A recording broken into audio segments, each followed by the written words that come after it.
A very good morning to all the students of class 11th. And students, from this lecture we shall be starting a new chapter, and the chapter's name is Elections and Representation. This is a very important chapter for you, where we will be talking mostly about the election system in India and the system which we follow in India during the election, the procedure basically.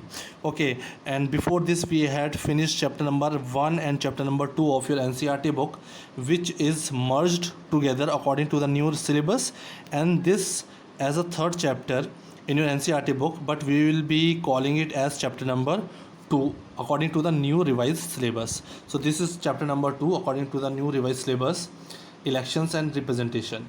So before we start taking up the main topics of election and representation, let's take a introduction so that we can connect with this topic properly with you. Okay, so introduction part is always important of all the chapter, where with the help of various examples they try to connect students with the main content of the chapter. So to get the real meaning and understanding of election and representation and democracy, let's take the examples and understand them from the introduction part. This is the part 1. So have you ever played chess? So I hope everyone must have played a game of chess, or if not chess, you must have played some or the other game, cricket, football, badminton, or any game.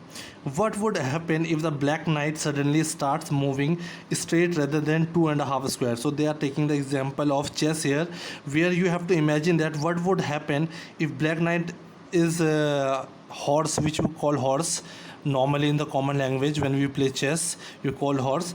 If the horse start moving in a straight way, rather it is supposed to move 2.5 square. This is the way a knight has to move during the chess. So this is a rule and regulation which is to be followed. Or what would happen if in a game of cricket, and what would happen if in a game of cricket there was no umpire? So these are the two questions. We, through these two examples and these two questions, we can understand they are trying to explain that what would happen if we don't follow the rules and regulation while playing a game.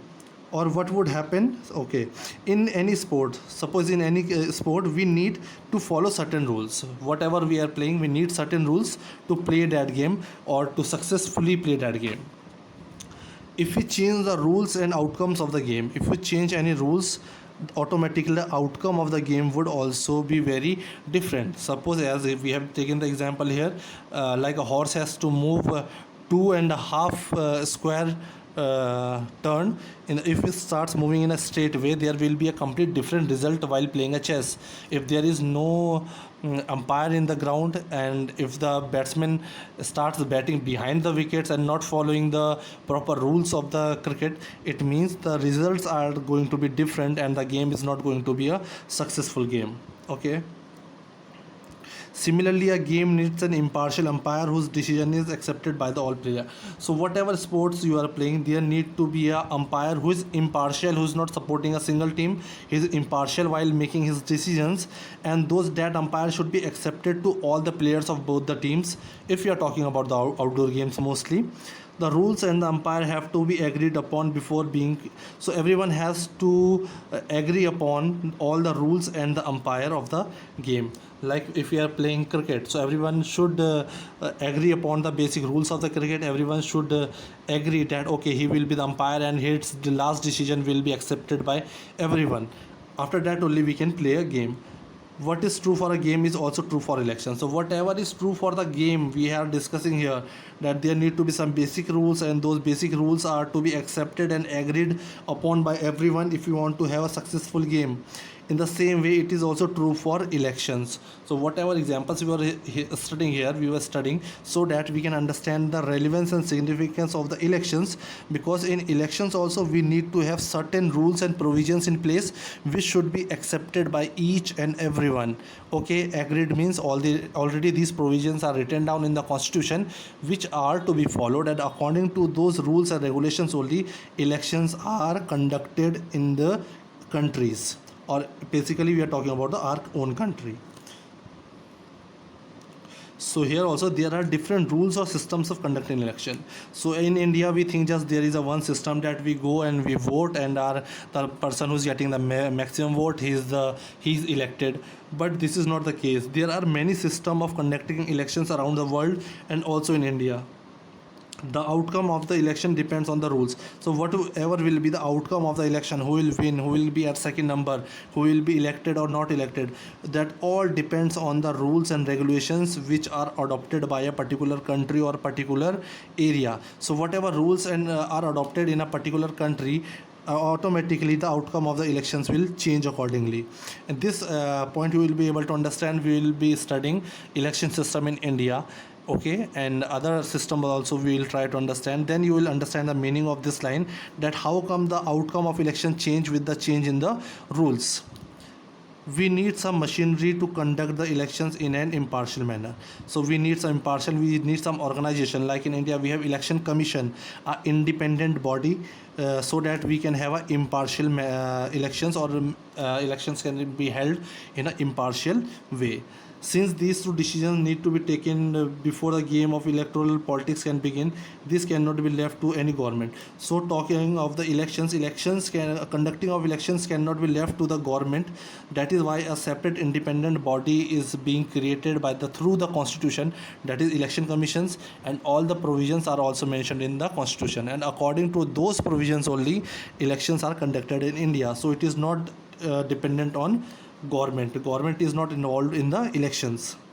That is why these basic decisions about elections are written down in the constitution. So that is why all the basic rules and regulations and provisions regarding elections are being written down in the constitution, and that is to be followed by everyone. Those are the standard basic rules which everyone has to agree upon, and accordingly elections are conducted. So one important point is here.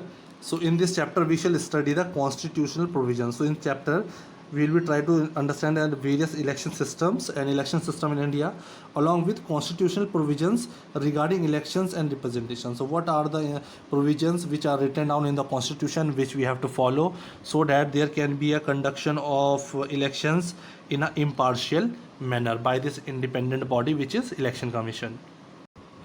So the very first topic of this chapter and or of our syllabus is election and democracy. Basically we will see the relationship between elections and democracy, because if we talk of a democratic country, elections are very important. So these two are interlinked with each other. So let's see, and we are beginning our discussion by asking ourselves two simple questions. You will ask yourself two simple questions regarding elections and democracy.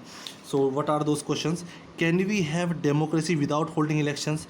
Can we establish democracy in a country without holding an election? So if we do not have elections, can we have democracy in our country? So this is the first question. And this looks impossible, because if we have to have democracy means where all the peoples have the true and correct representation in the decision making of the government, and this decision making or participation is provided by the right to vote, where every citizen has the right to elect his or her representative. So through election we have the right to elect our representatives, and that is why it is called democracy. So here democracy and elections are all very closely linked together. And the other question is, can we hold election without having a democracy? So yes, we can have elections. There are many countries in the world who are non-democratic countries, but still they have elections, but those countries are not truly democratic. Although they are contesting elections, they are having elections, but those are not the true democratic countries. Okay, so let us have a discussion in the classroom both. So we will discuss now. The entire discussion will be on the basis of these two questions only, which I have explained you now. So the first question reminds us of the necessity of representation in a large democracy. So the first question, that is, can we have democracy without holding elections? So this question reminds us of the necessity and importance of representation in a large democracy. All citizens cannot take direct part in making every decision. As we know, in a democratic country, all the citizens cannot take part directly in making any decision. Therefore, we have representatives are elected by the people. This is how elections become important. That is why elections are important, because if we have to make a decision for our country, suppose we are talking about India, and India is having a population of more than 135 crores. So each and every vote cannot be considered. Opinion of each and every person cannot be taken in the parliament. How the people will gather? This is not possible for such a big country with having so much of diversity and population. That is why we have conducted the election system where people elect and elect their representatives. That is why election has become very important when we talk of democracy. Whatever we think of India as a democracy, whenever we think of India as a democracy, our mind invariably turns to the last election. Whenever we talk about democracy, we automatically start thinking of the last elections which were conducted in our country. Elections have today become the most visible symbol of democratic process. So if you want to know about the democratic countries, basically we talk about their methods and patterns of elections, how the elections are conducted on those countries. So we can say that elections have today become the most visible symbol of democratic process. So when we talk of democracy, elections become the one of the most important symbol of it. We often distinguish between direct and indirect democracies. But okay, we talk about democracy, then there are two type of democracies. There are direct and indirect democracy. So what is direct democracy? A direct democracy is one where the citizens directly participate. When as a citizen I will directly participate in day-to-day decision making and in running the government, it is called a direct democracy. But in India it is not possible because we have such a huge population. So it is not possible that every person will come and take part in day-to-day activities or decision making. But this type of decision making used to take place in the ancient city of Greece, were considered examples of direct democracy. So Greece is the example of direct democracy where all the people came together to make decisions for their day-to-day activities or decision makings. But countries like India, it is not possible. That is why we are a country which exercise indirect democracy, where through voting, through elections, we elect our representatives who take decisions on behalf of us. He acts on behalf of us. That is why you can see the relation between democracy and election is so close here. Okay, because democracy means we are having elections, people are getting opportunity to elect their representatives. So in this we are showing the symbol of democracy in our country and also election. So this is a close relationship. Same thing has been written here. This kind of direct democracy cannot be practiced when a decision has to be taken for lakhs and crores of people. Basically we can say, when we are talking about India, for lakhs and crores of people, this is not possible to have direct democracy. That is why we exercise indirect democracy. That is why rules by the people usually means rule by people's representatives. So whatever the rules are taken by the people's representatives, it means those are the rule of the people, because those representatives are working on behalf of us because we have elected them. In such an arrangement, citizens choose their representative, whom in turn are actively involved in governing and administrating the country. This I have explained you. The method followed to choose these representatives is referred to as an election. The method through which we elect our representatives, and our representatives take decisions on behalf of us, and this method is called an election. So we can say election is so closely tied up with democracy. Thus the citizen have a limited role in taking major decisions. So we can say, when we talk of an election where or the indirect democracy, in this the decision may a citizen have a limited role in decision making and in running the administration, because all decision making and running the administration is done by the people who are being elected by us. They are not very actively involved in making of the policies. We are not actively involved in making of the policies in the country. Cabinet minister is there, parliament is there. It means the people sitting there are the elected representatives, and they are working on the policies, plans and various implementations of the development and growth policies. We are not actively participating there in the parliament. We have done our job where we have selected our representative through the right to vote, and this is possible because of the democracy. As a democratic country, every citizen has the right to vote to show its representation. Okay, so they are not very actively involved in making the policies. Citizens are involved only indirectly. So as a citizen, we are involved indirectly in the decision making and policy upgrading. through the elected. In this arrangement where all decisions are taken by elected representatives, the method by which people elect the representative becomes very important. So I have told all this already. So this was all regarding the first question where we were answering, can we have democracy without holding elections? So we could see elections are so important if you want to have democracy, and if there is democracy, it is only because of elections. So these two are very closely interrelated and important. Without the other, one cannot exist. But if I talk about the second question reminds us of the fact that not all elections are democratic. So second question was that, can we hold election without having democracy? Yes, we can have elections without holding democracy. So this question reminds us of the fact that the countries all having elections are not democratic. Non-democratic countries are also having elections. A large number of non-democratic countries also hold elections. In fact, these non-democratic rulers are very keen, especially the rulers of non-democratic. If I'm saying non-democratic country, it means they are a monarchy or they are a military rules in those countries are prevalent. So those rulers or kings or military leaders or commanders, they are very keen where they want to present themselves as a democratic. Okay, if there is a military rule or there is a monarchy or there is a king's rule or there are sultan's rule, in that countries also elections were held, and those elections were held just to show and present the outside world that they are also following a democratic character of the political system. But in real sense, they are not exercising democracy, because in real sense people not having the right to elect their representatives, and there is no government, there is no parliament. They do so by holding elections in such a way that it does not threaten their rule. They are always having elections where their rule is not threatened. No one can remove them from the power. Powers are already centralized, but just to show to the others or to present themselves, they are holding those elections. Can you think of some of the examples of non-democratic? Example, our neighbor Pakistan is one of the example which tried, but now it is working with democracy. But once upon a time, it used to be a military ruled country, which used to have elections to present themselves as a democratic country, but it was not a true democracy.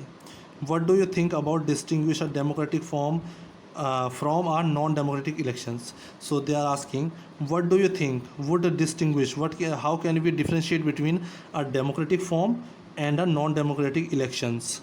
What can be done to ensure that election in a country would be conducted in a democratic way? Because anyone can conduct elections, but how can we ensure that the elections which are held or conducted in a country are in a democratic manner? So how can we do that? This is possible only where with the help of the constitution comes into play. So here the role of the constitution is very important. If we have to have a true democracy, if we want to have unbiased elections conducted in our country, we need to have the constitution in place, because the constitution of a democratic country lays down, because whatever will be the constitution, it will have certain rules and provisions or the basic rules about elections. Okay, the details are usually left to be worked out by the law passed by the legislature. Their basic rules are usually about, if we talk about the basic rules which are incorporated in the constitution by the various countries around the world, and if we talk about India also, in our constitution already there are incorporated rules, basic rules and regulations and provisions that how the elections will be conducted, who will have the right to conduct the elections, which will be the independent body, because government does not take part in this conduction of the election. So who is eligible to vote, who is eligible to contest, who is to supervise election, how does a voter choose their representatives, how will be the votes be counted, representatives elected. All these questions will get the answers in the constitution, because constitutions have all the basic rules and provisions noted down, which will answer all these questions, and which is important for a democratic or for a democratic elections. If you want to have a true democratic elections, we need to have these answers incorporated in the constitution. As we were talking generally, but from here This chapter would be most focused on Indian democratic election system. So we'll also talk about the election system in India. So like most democratic constitutions, the Constitution of India, so the Constitution of India answer all these questions. If you want to find the answers of these questions, which we have seen, who is eligible to vote, who can contest elections, how the votes are counted, etc. All these answers you will find in the Indian Constitution, because Indian Constitution has a special provision regarding the conducting of the elections. As you can see, the first three questions are about ensuring that elections are free and fair, and the first aim and objective of the constitution is that the elections should be free and fair. If the elections will be free and fair, it means we are exercising elections in a democratic way. In a democratic way, it means we are a democratic country, and thus be called democratic. The last two questions are about ensuring a free representation. In this chapter, we will consider both these aspects of the constitutional provisions. So in this chapter, we will be talking about the various constitutional provisions about elections, and especially elections in India. Okay, so I hope you have understood the relationship. Basically, we have tried to understand the relationship between here elections and democracy, how these two are interrelated and so important for each other. So with this, we have completed this first topic of your new syllabus, that is elections and democracy. And from the next part of this chapter, we will be starting this topic, that is election system in India. And this is a very important topic, and we'll study it with the help of the various examples, where we'll try to understand first past the post system. This is a system which is followed in India for electing our representatives, for counting of votes. We'll see how our representatives are elected, how votes are counted, how there is a change in the results if we change the rules. All this we'll understand with the help of the examples. Till then, thank you, take care.